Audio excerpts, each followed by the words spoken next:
مسئلہ جو ہے میوزک کے بارے میں کئی مرتبہ بیان ہوا مختصر،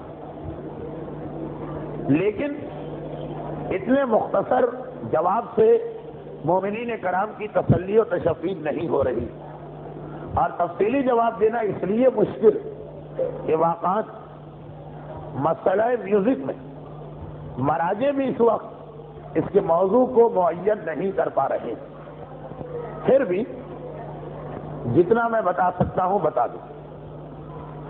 فرماتے ہیں گانے اور میوزک کے بارے میں اسلام کا کیا نظریہ، اور اگر آلات موسیقی کے بجائے کمپیوٹر سے بجائے جائے تو کیا مسئلہ۔ اور آج کل جو بڑے بڑے گانے والے وہ نوجوان سنگرز کو سنگرز ہی نہیں مانتے اور کہتے ہیں کہ انہوں نے گانا سیکھا ہی نہیں، تو چونکہ اس علم کے ماہر اس کو گانا نہیں کہہ رہے تو کیا اس کا سننا جائز ہے؟ اور اگر کوئی یہ کہے کہ میں گانے کے کیسے خالی شاعری کے لیے سنتا ہوں اور میوزک کی طرف دھیان نہیں دیتا تو کیا جائز؟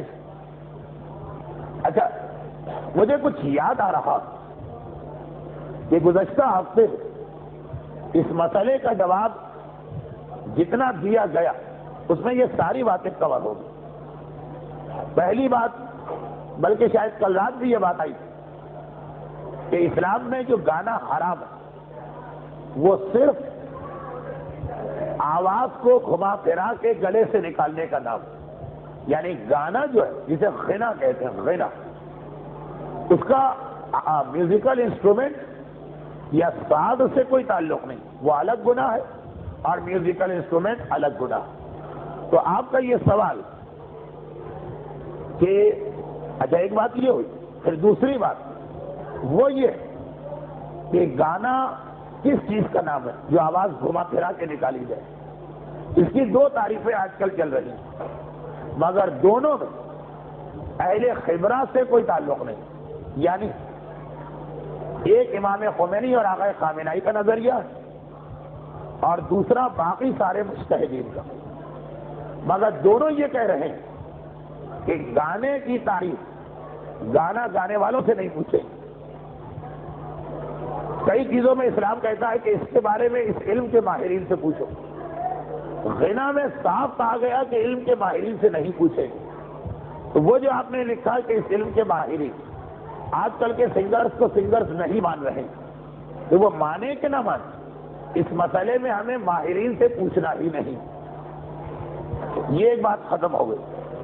تیسری بات آپ نے یہ کہی کہ ایک شخص کہتا ہے کہ میں گانے کا کیسٹ خالی شاعری کے لیے سن رہا ہوں اور میوزک پہ میرا دھیان نہیں۔ اگر واقع اسلام میں میوزک حرام ہوتی اور خالی سادہ آواز حرام نہ ہوتی تو کسی حد تک یہ بات مان لی جاتی، جیسے کل رات کی مجلس میں یہ مسئلہ آیا تھا۔ لیکن جب میوزک یعنی آلات کی آواز وہ الگ حرام اور خالی جو شاعری والی آواز ہے وہ الگ حرام، تو اس سے مسئلے پہ فرق نہیں پڑا۔ یعنی اگر بغیر میوزیکل انسٹرومنٹ کے ایک گلوکار ترنم کے ساتھ گانا گا رہا اور میوزیکل انسٹرومنٹ نہیں ہے وہ بھی حرام، تو یہ کہنا کہ میں میوزک نہیں سن رہا ہوں خالی آواز سن رہا ہوں، ان چیزوں میں تو چل جائے گا جو گانے والی چیزیں نہیں۔ فرض کیجئے کہ کوئی مقرر کسی دنیاوی موضوع پہ تقریر کر رہا اور پیچھے ایک بیک گراؤنڈ میوزک چل رہی۔ فرض کیجئے کہ انگلش ڈاکومنٹری فلم، کوئی فلم جنگل کے بارے میں بنائی گئی، کوئی جانوروں کے بارے میں بنائی گئی، کوئی کسی واقعے کے بارے میں بنائی گئی، اور پیچھے ایک بیک گراؤنڈ میوزک آ رہی، اس میں تو یہ بات چل جائے گی کہ جو اصل چیز ہے وہ حلال ہے، تو ہم توجہ نہیں دے رہے بیک گراؤنڈ پر۔ لیکن جو گانے کے کیسٹ ہے غزلوں وغیرہ کے، چونکہ اس کے اندر خود وہ آواز الگ حرام ہے اور وہ پیچھے سے جو میوزک آ رہی ہے وہ الگ حرام ہے، تو اگر آپ اس میں یہ کہہ دیں کہ میں اس میوزک کو نہیں سن رہا، اس آواز کو سن رہا ہوں، تو مسئلے پہ فرق نہیں پڑا، وہ بھی تو اپنی جگہ حرام ہے۔ تو یہ جو ان کا عذر ہے یہ بھی غلط۔ اب یہ بچہ سوال کہ کیا گنگنانا طرز کے ساتھ جائز ہے اور نعت یا نوحے طرز پر پڑھے جائے تو کیا یہ جائز ہے؟ اگر یہ طرز گانے والی ہے تو یہ سب حرام ہے، گنگنانا، نعت اور نوحے، اور اگر یہ طرز گانے والی نہیں ہے تو یہ سب جائز۔ اچھا، اب آخری بات کمپیوٹر کی میوزک۔ کمپیوٹر کی میوزک جو ہے اس کے بارے میں ہمیں اہل خبرہ سے پوچھنا پڑے گا کہ کیا یہ آواز میوزیکل انسٹرومنٹ کی آواز ہے جو اس کمپیوٹر کے کسی پرزے میں یا چپ میں بھری گئی، یا یہ آواز اسی میں سے نکل رہی؟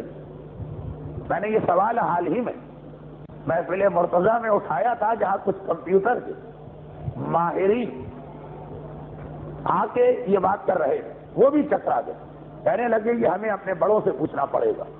تو کمپیوٹر سے جو میوزک کی آواز نکلتی، پہلے اس کی حقیقت بتائیے کہ وہ کیا؟ اب پھیکم بھاگ نہیں چلے گی اس میں کہ آپ میں یہ کہتا ہوں، باقاعدہ یہ اتھینٹک بات ہونی چاہیے۔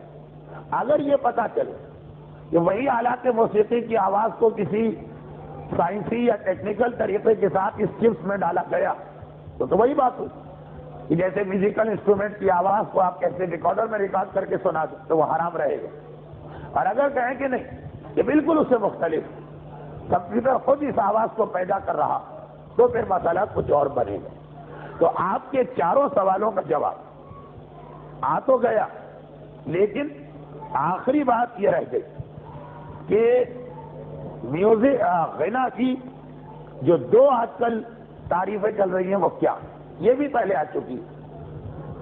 آقا خامنہئی اور امام خمینی فرماتے ہیں کہ میوزک یہ انسٹرومنٹ نہیں، گلے والی آواز جو انسان کے شہوت اور جنسی جذبے کو بھڑکاتے وہ ہے غنا اور وہ حرام، اور جس آواز میں یہ خصوصیت نہ ہو وہ غنا نہیں۔ لیکن ایک نقطے کا خیال رکھتے ہوئے وہ یہ ہے، شراب اسلام میں حرام۔ شراب کسے کہتے ہیں؟ جس سے نشہ ہے، تو شراب نشے کی وجہ سے حرام۔ لیکن یہ ضروری نہیں ہے کہ جب نشہ آئے تبھی شراب حرام ہوگی۔ شراب کی خاصیت ہے نشہ لانا، چنانچہ اگر شراب اس وقت نشہ نہیں بھی لا رہی ہے کسی پر تو وہ حرام رہے گی۔ مثلا عادی شرابی تو وہ ایک آدھ جو پیک پیے گا تو شاید اس کو نشہ نہ آئے، مثلا آدھی بوتل پیے گا تب نشہ آئے گا۔ تو اب یہ نہیں کہا جائے گا کہ شراب اس وقت حرام ہوتی ہے جب نشہ آ جائے، یعنی اگر آدھی بوتل ہو جائے تو حرام ہے، اس سے کم میں حلال۔ بلکہ جو لوگ بالکل عادی نہیں، کیا انگریزی میں اس کے لیے ایک لفظ ہے، ہیبیچول تو نہیں کہیں گے، ایڈکٹ کہیں گے غالباً، جو شراب کے ایڈکٹ نہیں اور شراب کے عادی نہیں، وہ بھی شراب کا اگر خالی ایک قطرہ لے کے پیا جائے تو شاید اس ایک قطرے سے تو کسی کو شراب نہیں، نشہ نہیں آتا، تو کیا یہ ایک قطرہ جائز رہے گا؟ نہیں، حرام یہ بھی رہے گا۔ یہ بہت ہی نازک نقطہ جو آقا خامنہئی اور امام خمینی میوزک کی تعریف میں لوگ بھول جاتے ہیں۔ تو خلاصہ شراب کا کیا بنا؟ کہ شراب میں اگر نشہ لانے کی خاصیت ہے تو یہ شراب شروع سے ہی حرام ہے، چاہے جس کو نشہ نہیں بھی آ رہا۔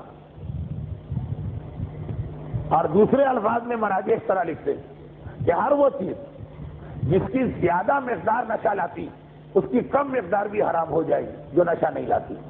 اب آ جائیے اصل مسئلے پر۔ غنا یا گانے کی جو تعریف امام خمینی اور آقا خامنہئی نے فرمائی کہ جو انسان کے جنسی جذبے کو ابھارتا وہ گانا اور وہ حرام، تو اس کا مطلب یہ نہیں کہ اس وقت حرام ہوگا کہ جب یہ جذبہ بھڑک چکا ہو، نہیں۔ جس گانے میں یعنی جس آواز میں خاصیت کہ وہ اگر زیادہ دیر تک سنا جائے یا عام آدمی سنے تو وہ جذبات بھڑک اٹھتے ہیں، وہ آواز 1 منٹ کی، آدھے منٹ کی ہو تو وہیں سے حرام، اور اس آدمی کے لیے بھی حرام ہے کہ جس پر اس کا اثر نہیں پڑ رہا۔ بالکل اس کو شراب سے ملا کے سمجھیے تو بات سمجھ میں آئے گی۔ کیوں؟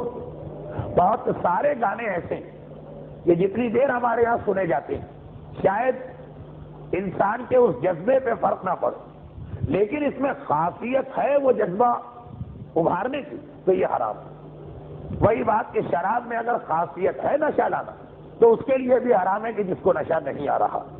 لیکن یہ تعریف. باقی 4 مراجع مرحوم آغائے خوئی اور آغائے گلپائگانی اور آغائے روحانی اور آغائے سیستانی نہیں مانتے. وہ فرماتے کہ ہر وہ آواز جو ایک عام عرف مسلمانوں کا جو معاشرہ اس میں یہ کہا جائے کہ یہ گانوں والوں جیسی آواز، وہ گانا ہے اور وہ حرام. چاہے جنسی جذبہ بڑھ کے، چاہے نہ بڑھ کے، چاہے کوئی نقصان نہ ہو، عرف عام میں جو آواز سنگرز کی آواز جیسی مانی جائے. اب یہ واقعا ذرا مشکل ہے مسئلہ کہ آخر اس کا مطلب کیا، لیکن یہ ان کے نزدیک تعریف. چاہے خود سنگرز کہیں کہ یہ ہماری جیسی آواز نہیں، واقعا جو سنگرز ہیں منجے ہوئے اور پختہ گانے والے، ان کو 20-20 سال ریاض کرنا پڑتا پھر یہ آواز بنتی. تو وہ جو اگر کہتے ہیں کہ یہ آج کل کے بچے جو 15-15 دن، 20-20 دن، 2 مہینے، 3 مہینے ذرا طرز نکالنا سیکھ جاتے ہیں اور آ جاتے ہیں یہ گلوکار نہیں، تو وہ صحیح کہتے ہیں. لیکن مسئلہ یہ کہ ان 4 مراجع کے نزدیک گانے کی تعریف یہ نہیں کہ جسے سنگرز گانا مانے. تعریف یہ ہے کہ جسے عام مسلمانوں کا مجمع کرے کہ یہ جو گانے والے ہیں یہ ان جیسی آواز. وہ آغائے خوئی اور سیستانی اور روحانی کے نزدیک غنا ہے اور اس کا سننا حرام. اچھا، اب جو ان کے سوالات ہیں طرز میں گنگنانا، اگر وہ والی طرز ہے تو یہ 4 مراجع کہتے ہیں ان کے حساب سے عرف کہتا کہ یہ بالکل گانے والے جیسی طرز تو حرام ہوگا ورنہ نہیں.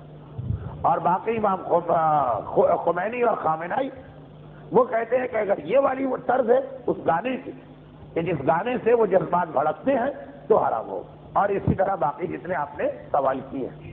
ہاں، آخری مسئلہ یہاں آتا کہ جس طرح شراب میں بھی ایک مسئلہ چلتا کہ ہمارے سامنے میز پر ایک گلاس رکھا اور اس کے اندر شراب جیسی کوئی چیز پڑی، ذرا سا اس کا رنگ بھی لگ رہا ہے شراب جیسا، اس کی جو دور سے ہم نے دیکھا تو رنگ اور قریب جا کے سونگا تو بو بھی اس کی شراب جیسی لگی. لیکن نہ تو ہمیں یقین ہے کہ یہ شراب شک ہو سکتا ہے شراب ہو سکتا ہے کہ مثلا انگور کا رس اور کوئی عادل گواہی بھی نہیں دے رہا، تو شک کے عالم میں آپ اس کو پی سکتے ہیں. اور اگر بعد میں وہ شراب نکل آئی تو آپ گناہگار نہیں. اور یہ مسئلہ آپ کے اور اللہ کے درمیان، یہ روایت کا ایک جملہ ہے جسے علماء اکثر دہراتے ہیں، بینک و بین اللہ، اپنے اور اللہ کو بیچ میں رکھ کے ہی سوال کرو کہ تمہیں شک ہو رہا تھا یا یقین ہو گیا تھا کہ شراب.